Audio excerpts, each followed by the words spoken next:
ಬೆಂಗಳೂರು ಮತ್ತು ಮಾಗಡಿ ಬರಪ್ಪ ರಸ್ತೆಯಲ್ಲಿ ಬರ್ತಕ್ಕಂತ ಒಂದು ಮಾದಾಪಟ್ಟಣ ಅಂತಕ್ಕಂಥ ಗ್ರಾಮದಲ್ಲಿ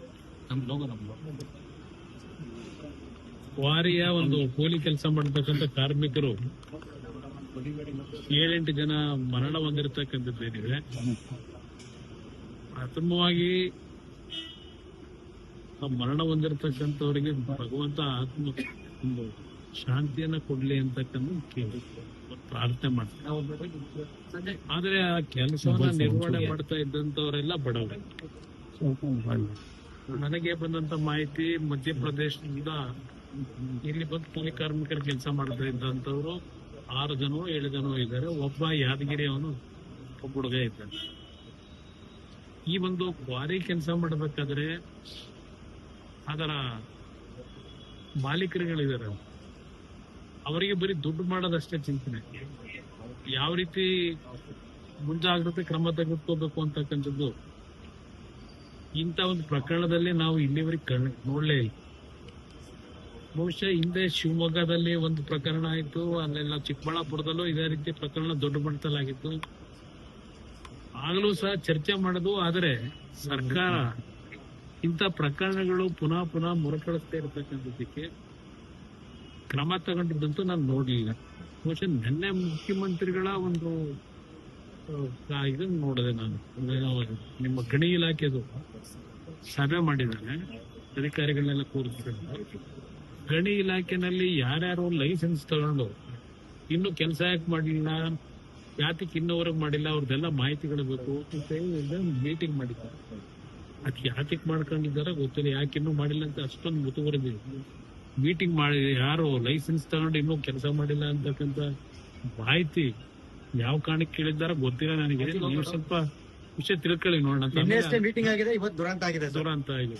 ಅದಕ್ಕೆ ನಾನು ಹೇಳ್ತಾ ಇರೋದು, ಇಲ್ಲಿ ಈ ರೀತಿಯ ಪ್ರಕರಣಗಳು ಆಗದೆ ಇರಬೇಕಂತಕ್ಕೆ ಸರ್ಕಾರದಿಂದಲೂ ಕೆಲವು ಗೈಡ್ ಲೈನ್ಸ್ ಅನ್ನ ಮಾಡೋದಷ್ಟೇ ಅಲ್ಲ. ಇಂತಹ ಒಂದು ಸಂದರ್ಭದಲ್ಲಿ ಈ ಖಾಸಗಿ ಮಾಲೀಕರುಗಳು ಈ ದುಡ್ಡು ಮಾಡ್ಲಿಕ್ಕೋಸ್ಕರಲೇ ದೊಡ್ಡ ಮಟ್ಟದಲ್ಲಿ ದೊಡ್ಡ ಲಾಭನೇ ಇದೆ ಎಲ್ಲಾ ಕಡೆ ರಾಜ್ಯದಲ್ಲೇ. ಇದು ಒಂದು ರೀತಿ ದುಡ್ಡು ಮಾಡ್ತಕ್ಕಂಥ ಈ ಕ್ವಾರಿಗಳದು ಒಂದು ದೊಡ್ಡ ದಂಧೆ ಮಾಡ್ತಕ್ಕಂಥವ್ರು ಇದ್ದಾರೆ. ಅಂದ್ರೆ ಸರ್ಕಾರ ಇಂಥ ಒಂದು ಪ್ರಕರಣಗಳನ್ನ ಕಠಿಣವಾದಂತ ರೀತಿಯಲ್ಲಿ ಕ್ರಮ ತೆಗೆದುಕೋಬೇಕು, ಆ ಕುಟುಂಬಗಳಿಗೆ ಹೆಚ್ಚಿನ ಪರಿಹಾರ ಕೊಡಬೇಕು ಅಂತಕ್ಕಂಥದ್ದನ್ನ ನಾನು ಡಿಪೆಂಡ್. ಸರ್, ಗ್ಯಾರಂಟಿ ವಿಚಾರದಲ್ಲಿ ಗೃಹಜ್ಯೋತಿದು ಏನೋ ಮರುಪರಿಶೀಲನೆ ಅರ್ಜಿ ಗಿರ್ಜಿ ಅಂತ ಶುರು ಮಾಡಿ ಯಾತಕ್ಕೆ ಅದನ್ನೆಲ್ಲ ತಗೋತಾ ಇದ್ದಾರೆ ಅಂದ್ರೆ ಬಹುಶಃ ಎಲ್ಲೋ ಅವರು ಮುಂದಿನ ಚುನಾವಣೆ 28 ಚುನಾವಣೆ ಅದಕ್ಕೆಲ್ಲ ಮಾಹಿತಿ ಬೇಕಲ್ಲ. ಆ ಮಾಹಿತಿ ಪಡಿಲಿಕ್ಕೂ ಸರ್ಕಾರದಿಂದ ಇರ್ತಕ್ಕಂಥ ಅಧಿಕಾರಿಗಳನ್ನು ಉಪಯೋಗ ಮಾಡ್ಕೊಂಡಿದ್ದಾರೆ. ಅದರಲ್ಲೂ ಖರ್ಚಾಗಬಾರದು ಇವರಿಗೆ. ಯಾಕೆಂದ್ರೆ ಇಲ್ಲೆಲ್ಲೋ ನಿಮ್ಮ ಸುಜಾತ ಥಿಯೇಟರ್ ಎದುರುಗಡೆ ಯಾವ್ದು ಬಿಲ್ಡಿಂಗ್ ನಲ್ಲಿ ಟಾಪ್ ಫ್ಲೋರ್ ನಲ್ಲಿ ಮುಂದಿನ 28 ಚುನಾವಣೆ ಸ್ಟ್ರಾಟಜಿ ಮಾಡ್ತಾರಲ್ಲ, ಆ ಸ್ಟ್ರಾಟಜಿಗೆ ಇದು ಬೇಕಲ್ಲ, ಮಾಹಿತಿಗಳು, ಡೇಟಾ ಬೇಕಲ್ಲ. ಆ ಡೇಟಾಗೋಸ್ಕರವಾಗಿ ಗೃಹಲಕ್ಷ್ಮಿ ಆಯ್ತು, ಈಗ ನಿಮ್ಮ ಗೃಹ ಜ್ಯೋತಿ ಯೋಜನೆಗೆ ಈಗ ಮನೆಗೆ ಜಾತಿಯಿಂದ ಹಿಡಿದು ಎಲ್ಲ ಸಮೀಕ್ಷೆಗಳು, ಆಮೇಲೆ ಎಲ್ಲ ಈಗ ಗೃಹಲಕ್ಷ್ಮಿಗೊಂದು ಫೋಟೋ ಅಂತೆ, SIR ಒಂದು ಫೋಟೋ ಅಂತೆ, ನಿಮ್ ಗೃಹ ಜ್ಯೋತಿಗೆ ಒಂದು ಫೋಟೋ ಅಂತೆ, ಇನ್ನು ಅದ್ ಎಂತದ್ದು ಇನ್ನೊಂದು ಇದೆಯಲ್ಲ ನಿಮ್ ಬಸ್ಸಿಂದ ಏನದು ಶಕ್ತಿ ಅದಕ್ಕೂ ಬಹುಶಃ ಒಂದು ಫೋಟೋ. ಈ ಫೋಟೋಗೆ ಪಾಪ ಜನ ಎತ್ಕತ್ ಮಾಡ್ಬೇಕು. ಇದು ಈ ಸರ್ಕಾರದ ನಡವಳಿಕೆ ಏನಿದೆ, ಅದ್ರ ಜೊತೆಗೆ ಏನೋ ಪಾಪ ಅನರ್ಹರ ಹೆಸರುಗಳನ್ನ ಡಿಲೀಟ್ ಮಾಡ್ತಾರೆ. ಈಗ ಜ್ಞಾನೋದಯ ಆಗಿದೆ 3 ವರ್ಷ ಆದ್ಮೇಲೆ. 3 ವರ್ಷ ಏನ್ ಮಾಡ್ತಾ ಇದ್ರು? ಎಲ್ರಿಗೂ ಫ್ರೀ ಅಂತ ಹೇಳಿ ರಾಮನಗರದಿಂದ ಆಯ್ತಲ್ಲ, ಬೆಳೆದಿದೆ ಅಲ್ವಾ, ರಾಮನಗರದಿಂದ ಒಂದು ಡೆಲಿಗೇಷನ್ ಬಂದಿದ್ದಾರೆ. ರಾಮನಗರದ ನಗರದ ಅಭಿವೃದ್ಧಿಗೆ ಏನೋ ಒಂದು 770 ಕೋಟಿ ಕಾಮಗಾರಿಗೆ ಒಂದು ಹಣ ಬಿಡುಗಡೆ ಮಾಡಿಕೊಡಬೇಕು, ನಮಗೆ ಸ್ಯಾಂಕ್ಷನ್ ಮಾಡಿ ಅಂತ ಬಂದಿದೆ. ರಾಮನಗರದಿಂದ ಅದಕ್ಕೆ ಬಂದಂತವ್ರಿಗೂ ರಾಮನಗರದ ಟೌನ್ ವಿಷಯದಲ್ಲಿ ಕೆಲವು ಸ್ಥಳೀಯ ಸದಸ್ಯರುಗಳಿಂದ ಚುನಾಯಿತ ಸದಸ್ಯರು ಆ ವಿಷಯಕ್ಕೆ ಬಂದಿದ್ದಾರೆ. ಅವರೇನು ಬಿಡದಿಲಿ ಅದೆಂತದ್ದು ನಿಮ್ಮ ಟೌನ್ಶಿಪ್ ಮಾಡಿ ಅಂತ ಕೇಳಕ್ ಬಂದಿಲ್ಲ. ಅವ್ರ ಮುಂದೆ ಭಾಷಣ ಮಾಡ್ಕೊಂಡವ್ರೆ. ಅವ್ರು ಬಂದಿರೋದು ರಾಮನಗರ ಟೌನ್ ನಲ್ಲಿ 770 ಕೋಟಿ ಕಾಮಗಾರಿಗೆ ಹಣ ಕೊಡಿ ಅಂತ ಬಂದವರು. ಪಾಪ ಅವ್ರು ಹೇಳಿದ್ದಾರೆ, ನನಗೆ 4 ತಾಲೂಕು ನನಗೊಂದು, ಅಂದ್ರೆ ಇವ್ರೇನು ಕರ್ನಾಟಕ ರಾಜ್ಯದ ಮುಖ್ಯಮಂತ್ರಿನೋ ಬೆಂಗಳೂರು ದಕ್ಷಿಣ ಜಿಲ್ಲೆ ಮುಖ್ಯಮಂತ್ರಿ. ಅಪ್ಪ ಏನು ಕೆಲಸ ಆಗಿದ್ರಲ್ಲ ಅಂತ ಇವ್ರು ಬರೋವರೆಗೆ ರಾಮನಗರ ಜಿಲ್ಲೆ ಒಳಗೆ. ನಾನು ರಾಮನಗರಕ್ಕೆ ಪಾದಾರ್ಪಣೆ ಆದ್ಮೇಲೆ ಆ ಜಿಲ್ಲೆ ಯಾಗಿತ್ತು, ಒಂದ್ ಹಳ್ಳಿ ರಸ್ತೆ ಇರಲಿಲ್ಲ. ಹಲವಾರು ನಿದರ್ಶನ ಕೊಡಬಲ್ಲೆ. ನೀವೇನು ಕನಕಪುರದಲ್ಲಿ ಕರೆಂಟ್ ಇತ್ತೇನಪ್ಪ? ಕನಕಪುರದಲ್ಲಿ ವಿದ್ಯುತ್ ಶಕ್ತಿ ಇತ್ತ? ಬೆಂಗಳೂರಿಗೆ 53 ಕಿಲೋಮೀಟರ್ ಇದೆ. ಆ ಕನಕಪುರದ ವಿದ್ಯುತ್ ಶಕ್ತಿ ಇರ್ಬೋದು, ಕುಡಿಯೋ ನೀರು ಯಾರ ಕಾಲದಲ್ಲಿ ಆಗಿತ್ತು?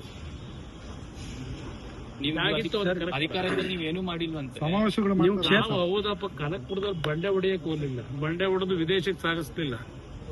ಕನಕಪುರ ಜನಕ್ಕೆ ಏನ್ ಮಾಡ್ಬೇಕು ಮಾಡಿದೀವಿ. ಅಲ್ಲಿ ಅಭಿವೃದ್ಧಿಗೆ ಒಂದ್ ರಸ್ತೆಗಳಿರ್ಲಿಲ್ಲ ನೆಟ್ಟಿಗೆ. ಕೆಲವು ಹಳ್ಳಿಯಲ್ಲಿ ರಾತ್ರಿ ಟೈಮ್ ಏನಾದ್ರೂ ಹೆಣ್ಣು ಮಕ್ಕಳಿಗೆ ಹೆರಿಗೆ ಮಾಡಬೇಕಾದ ಪರಿಸ್ಥಿತಿ ಬಂದಾಗ ಚಿಬ್ಲಲ್ಲಿ ಎತ್ಕೊಂಡ್ಬರೋರು. ಅಲ್ಲೆಲ್ಲ ನಿಮ್ಮ ಕಾರವಾರದಲ್ಲಿ ನಿಮ್ಮ ಕರಾವಳಿ ಪ್ರದೇಶ ಬಿಟ್ಟುಬಿಡಿ, ಇಲ್ಲಿ ಯಾವ ರೀತಿ ಇತ್ತು 20 ವರ್ಷದಿಂದ. ಸರ್, ನಿಮ್ಮಿಂದ ಯೋಜನೆ ಮಾಡಕ್ ಆಗಿಲ್ಲ, ನಾವು ಮಾಡ್ತೀವಿ. ಈಗ ಅದೇ ನಗು ಬಂದಿದ್ದಲ್ಲೇನೆ. ನಾನು ಅದು ಮಾಡಬೇಕು ಅಂತ ಹೇಳಿ ಹೊರಟೆ ಅಂತ ಹೇಳ್ತಾರಲ್ಲ, ಅವ್ರು ಮಾಡಕ್ಕಾಗ್ಲಿಲ್ಲ, ನಾನು ಮಾಡಕ್ ಹೊರಟಿದೀನಿ ಅಂತ. ನಾನು ಮಾಡಕ್ ಹೊರಟಿದ್ದಾಗ ವಿಧಾನಸಭೆ ಕಲಾಪದಲ್ಲಿ ವಿರೋಧ ಮಾಡಿದಾರೆ ಯಾರು? ಇದಾಗಬಾರದು ಅಂತ ಹೇಳಿದಾರೆ ಯಾರು? ಆಗ ನಿಮಗೆ ಅದು ಹೇಳೋದಕ್ಕೆ ಅವತ್ತು ಯಾರು ನಿಮಗೆ ಜ್ಞಾನೋದಯ ಕೊಟ್ಟರು ಮಾಡಬಾರ್ದು ಇದನ್ನ ಅಂತೇಳಿ? ಈಗ ಮಾಡಿ ಅಂತೇಳಿ ಯಾರು ಜ್ಞಾನೋದಯ ಕೊಟ್ಟರು? ಕೇಳ್ತಕ್ಕಂಥದ್ದು ನಾನು ಇವರಿಗೆ. ಎಲ್ಲಿ ಅಲ್ಲಿ ಯಾರು ಒಪ್ಕೊಂಡಿದ್ದಾರೆ ಜಮೀನ್ ಕೊಡೋದಿಕ್ಕೆ? ಯಾರು ಕೊಟ್ಟವ್ರೆ? 4,500 ಜನ ಅರ್ಜಿ ಹಾಕಿದವ್ರು ಇನ್ನೂ ಉತ್ತರ ಕೊಡ್ಲಿಲ್ಲ. ಇವರು ವಿರೋಧ ಮಾಡಿ ಅರ್ಜಿ ಹಾಕಿದವ್ರಿಗೆ ಉತ್ತರ ಕೊಟ್ಟಿಲ್ಲ. ಇವರು ಇದು ಕತೆ ಹೇಳ್ಕೊಂಡು ಹೊರಟಿದ್ದಾರೆ. ಕಾನೂನು ವ್ಯಾಪ್ತಿ ಒಳಗೆ ಈಗ ನಾನು ಇವತ್ತು ರೈತರುಗಳು ಕಾನೂನು ವ್ಯಾಪ್ತಿಯಲ್ಲಿ ಹೋರಾಟ ಮಾಡಬೇಕು ಅಂತ ಇದ್ದಾರೆ, ನ್ಯಾಯಾಲಯಕ್ಕೆ ಹೋಗ್ಬೇಕು ಅಂತ ಹೇಳಿ. ಈಗ ಇವ್ರಿಗೆ ಯಾಕೆ ಜ್ಞಾನೋದಯ ಆಯ್ತು? ಒಂದು ಇವ್ರಿಗೆ ಹೇಳೋದು, ಯಾವಾಗ ಆಗಸ್ಟ್ 1ನೇ ತಾರೀಕು ನಾನು ಉತ್ತರ ಕೊಟ್ಟಿದ್ದೀನಿ ಅಸೆಂಬ್ಲಿ ಒಳಗೆ, ದಯವಿಟ್ಟು ಜನತೆ ಮುಂದೆ, ರಾಜ್ಯ ಜನತೆ ಮುಂದೆ. ಆಗಸ್ಟ್ 1ನೇ ತಾರೀಕು ಇವರುಗಳ ಒಂದು ವಿರೋಧ ಏನಿತ್ತು ಬೆಂಗಳೂರು ಸುತ್ತಮುತ್ತ ಈ ನಂದಗುಡಿ ಯಾವ್ದು ಹೇಳಿ ಚರ್ಚೆ ಮಾಡಿದಲ್ಲ HCZ ಬಗ್ಗೆ, ಅವತ್ತು ಇದು ಆಗಬಾರ್ದು ಅಂತ ಹೇಳಿದ್ರಲ್ಲ ಪ್ರಾಜೆಕ್ಟ್. ಎಸ್, ನಾನು ಆಗಸ್ಟ್ 1 ವಿಧಾನಸಭೆಯಲ್ಲಿ ಬಿಡದಿ ಟೌನ್ಶಿಪ್ ಮಾಡತಕ್ಕಂಥದನ್ನ ಕೆಲಸ ನಿಲ್ಲಿಸ್ತೀವಿ ಅಂತ, ಟೌನ್ಶಿಪ್ ಮಾಡಲ್ಲ ಅಂತ. ಆಗಸ್ಟ್ 15ನೇ ತಾರೀಕು 2007 ಸ್ವಾತಂತ್ರ್ಯ ದಿನಾಚರಣೆ. ಅವತ್ತು ನಾನು ಏನ್ ಭಾಷಣ ಮಾಡಿದ್ದೇನೆ ಸ್ವಾತಂತ್ರ್ಯ ದಿನಾಚರಣೆ ದಿವಸ ಮಾಣಿಕ್ ಶಾ ಗ್ರೌಂಡ್ ನಲ್ಲಿ ತೆಗೆದು ನೋಡಿ. ಈ ಒಂದು ಬಿಡದಿ ಟೌನ್ಶಿಪ್ಗೆ ಇವರೇನು ವಿರೋಧ ಮಾಡಿದ್ರು, ನಂದಗುಡಿ ಟೌನ್ಶಿಪ್ಗೆ ಏನು ವಿರೋಧ ಮಾಡಿದ್ರು, ನಾನು ಆಗಸ್ಟ್ 15ನೇ ತಾರೀಕಿನ ಸ್ವಾತಂತ್ರ್ಯ ದಿನಾಚರಣೆ ಭಾಷಣದಲ್ಲಿ ವಿಶ್ವೇಶ್ವರಯ್ಯ ಬಡಾವಣೆ, ಶಿವರಾಮ್ ಕಾರಂತ್ ಬಡಾವಣೆ, ಕೆಂಪೇಗೌಡ ಬಡಾವಣೆ, ದೇವರಾಜರ್ಸು ಬಡಾವಣೆ, ಹೀಗೆ 5 ಬಡಾವಣೆಗಳ ನಿರ್ಮಾಣ ಆಗಬೇಕು ಅಂತ ಹೇಳಿ ಬಿಡಿಎಯಿಂದ ಕಾರ್ಯಕ್ರಮವನ್ನು ರೂಪಿಸ್ತಕ್ಕಂಥದ್ದಕ್ಕೆ ಘೋಷಣೆ ಮಾಡಿದ್ದೇನೆ. ಹೇಳ್ತಕ್ಕಂಥದ್ದು ಯಾವುದೇ ಕಾರಣಕ್ಕೂ ಚರ್ಚೆ ಮಾಡಿ ನನಗೆ ಸುಮ್ಮನೆ ನಾನು ಮಾಧ್ಯಮದ ಮುಂದೆ ಪದೇ ಪದೇ ಬರ್ತಕ್ಕಂಥದ್ದಕ್ಕೆ ನೀವೇ ಅವಕಾಶ ಕೊಟ್ಟರೆ ನಾನು ಏನ್ ಮಾಡಿದ್ದೆ? ಒಂದ್ ಕಡೆ ಹೇಳ್ತಾರೆ, ಅಯ್ಯೋ ನಮ್ಮ ಮುಖ್ಯಮಂತ್ರಿ ಅವರೇ, ಮುಖ್ಯಮಂತ್ರಿ ಯಾಕೆ ಕೊಡಬೇಕು, ಅದೇ ಹೊಡಿತಾರೋ ಮಾಡ್ತಾರೋ ಲೂಟಿ ಮಾಡ್ತಾರೋ, ಬುಟ್ಟು ಬಿಡ್ಲಿ, ಯಾಕೆ ಕುಮಾರಸ್ವಾಮಿ ಮಾತಾಡ್ತಾರೆ, ಅದು ಕೈ ಸಿಕ್ಕಂತಲ್ಲ, ಎಲ್ಲ ಕೂದಲೆಲ್ಲ ಉದುರೋಗೈತಂತ ಕತೆ ಹೇಳ್ತಾರೆ. ಬಿರ್ಬಲ್ ಕತೆ ಇದು. ಅದೆಲ್ಲ ಬಿಟ್ಟು ಕೆಲಸ ಏನ್ ಮಾಡ್ಬೇಕು ಮಾಡಿ.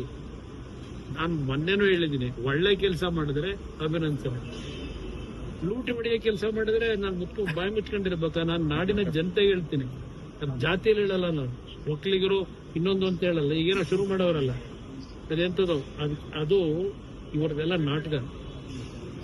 ನಾನು ಎಂದೂ ಸಹ ಜಾತಿ ಹೆಸರನ್ನ ರಾಜಕಾರಣ ಮಾಡಿಲ್ಲ. ನಾನು ರಾಜಕೀಯಕ್ಕೆ ಬಂದ ದಿವಸದಿಂದ ನಾನು ಮನೆ ಹತ್ರ ಬರ್ತಕ್ಕಂಥವ್ರು ಯಾವ ಜಾತಿ ಅಂತ ಕೇಳಲ್ಲ. ಅವ್ರ ಕಷ್ಟ ಸುಖಗಳು ಈ ಸರ್ಕಾರ ಮಾಡದೇ ಇದ್ರು ಅವ್ರ ಸಂಕಷ್ಟಕ್ಕೆ ಇವತ್ತು ಸಹಾಯ ಮಾಡಿರ್ತಕ್ಕಂಥ ನಾನು ಎಂದೂ ಸಹ ಜಾತಿ ರಾಜಕೀಯ ಮಾಡಿದವನಲ್ಲ. ಇದನ್ನ ಯಾತಕ್ಕೆ ಪದೇ ಪದೇ ಹೇಳ್ತೀವಿ? ಈಗ ನೀವ್ ಯಾತಕ್ಕೆ ಜಾತಿ ರಾಜಕೀಯ ಒಂದ್ ಕಡೆ ಹೇಳ್ತೀವಿ, ನೀವೇ ಎಂತದೋ ಈಗ ಗೃಹ ಜ್ಯೋತಿ ಅದಕ್ಕೆಲ್ಲ ಜಾತಿ ಯಾಕೆ ಕೇಳ್ತಾ ಇದೀರಿ? ಯಾವ ಕಾರಣ ಕೇಳ್ತಾ ಇದೀರಿ? ಜಾತಿ ಹಾಕ್ಬೇಕು ನಿಮಗೆ? ಹಿಂದೂ ಅಂತ ಹಾಕೋಲ್ವಾ? ನಾವು ಪಾಸ್ಪೋರ್ಟಿಂಗ್ ಮಾಡಿಸ್ಬೇಕಾದ್ರೆ ಜಾತಿ ಒಕ್ಕಲಿಗ ಅಂತ ಹಾಕ್ತೀವ ಪಾಸ್ಪೋರ್ಟ್ಗೆ? ಹಿಂದೂ ಅಂತ ಕೇಳ್ತಾರೆ, ನ್ಯಾಷನಾಲಿಟಿ ಕೇಳ್ತಾರೆ. ಇವರು ಜಾತಿ ಯಾವುದು ಇದೆಲ್ಲ ಏನು ಕಾರಣ ಕೇಳ್ತಾವ್ರೆ? ಅದು ಕೂಸ್ಕೊಂಡು ಮಾಡ್ತಾವ್ರಲ್ಲ ಅಲ್ಲಿ ನೆಕ್ಸ್ಟ್ 28ಗೆ ಹೆಂಗ್ ಹೊಡಿಬೇಕು ಅಂತ ಹೇಳಿ ರಾಜ್ಯ ಅದಕ್ಕೆ ಮಾಡೋದಕ್ಕೆ ಬೆಲೆ ಕೇಳ್ತಾವ್ರ. ಜನ ಅರ್ಥ ಮಾಡ್ಕೊಳ್ಳಿ, ಇವರಂತ ಬೋಗಸ್ಸು ಇನ್ನೊಬ್ರು ಸಿಗಕ್ ಸಾಧ್ಯ. ಈಗ ಅದೆಂತದೋ ಮತ್ತೆ KSRTC ಬೆಲೆ ಜಾಸ್ತಿ ಮಾಡ್ತಾರೆ, ಟಿಕೆಟ್ ಬೆಲೆ ಈಗೆಲ್ಲ ಇಳಿತದಲ್ಲ ಇನ್ನೊಂದು ವಾರ. ಈಗಾಗಲೇ ಎಲ್ಲ ಇದು LPG ದರ ಇಳಿಸಿದ್ರು, ಈಗ ಪೆಟ್ರೋಲ್ದು ದರ ಇಳಿತದೆ. ಇದಕ್ಕೆ ನೀವು ಇಳಿಸ್ಬೇಕೋ ಏರಿಸ್ಬೇಕು, ಅದು ಚರ್ಚೆ ಮಾಡೋಣ ಬನ್ನಿ.